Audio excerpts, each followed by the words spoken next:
अगर वो अपनी बाएं थोड़ी भी नीचे करता तो चाकू सीधे उसके शरीर में धंस जाते। शुरुआत में वह कई बार असफल हुआ, लेकिन जल्दी तरक्की पाने के लिए उसने रोज 400 बाल्टियां उठाना शुरू कर दिया। कई महीनों की कड़ी मेहनत के बाद उसने बाकी सभी शिष्यों को पीछे छोड़ दिया।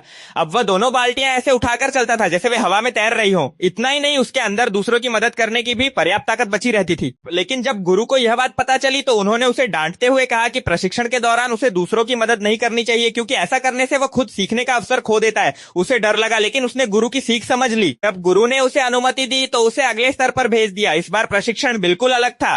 उसे गुरु द्वारा लकड़ी की मछली पर किए जाने वाले और हर प्रहार के साथ एक विशेष हथौड़े से घंटी बजानी थी।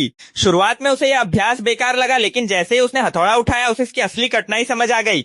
हथौड़ा सिर्फ 10 किलो का था, लेकिन वह एक लंबी और लचीली बांस की छड़ी से जुड़ा हुआ था जिसका कोई मजबूत सहारा नहीं था, जैसे उसका वजन 100 किलो हो। सबसे मुश्किल बात यह थी कि उसे सिर्फ एक हाथ से उठाना था। शुरुआत में वह हथौड़े के पास से छड़ी पकड़कर उसे उठाने की कोशिश करता, लेकिन कुछ ही प्रहारों के बाद उसकी कलाई जवाब देने लगती। उसने गुरु की ओर देखा। गुरु शांत भाव से लकड़ी की मछली पर प्रहार करते जा रहे थे। यह देखकर उसके अंदर भी प्रतिस्पर्धा की भावना जाग उठी। उसने हथौड़े की पकड़ मजबूत की और घंटी बजाना जारी रखा। उसकी कलाई घायल हो गई, लेकिन उसने हार नहीं मानी।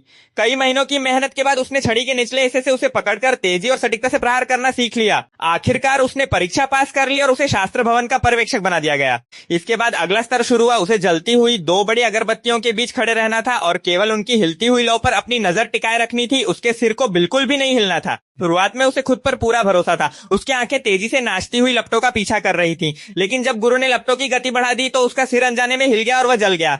गुरु ने सख्ती से कहा, तुम्हारी आंखें जल सकती हैं, लेकिन तुम्हारा सिर बिल्कुल भी नहीं हिलना चाहिए। इस बार उसने अपने मन को शांत किया। लपटें चाहे कितनी भी तेजी से क्यों ना हिले, उसने अपने सिर को पूरी तरह स्थिर रखा।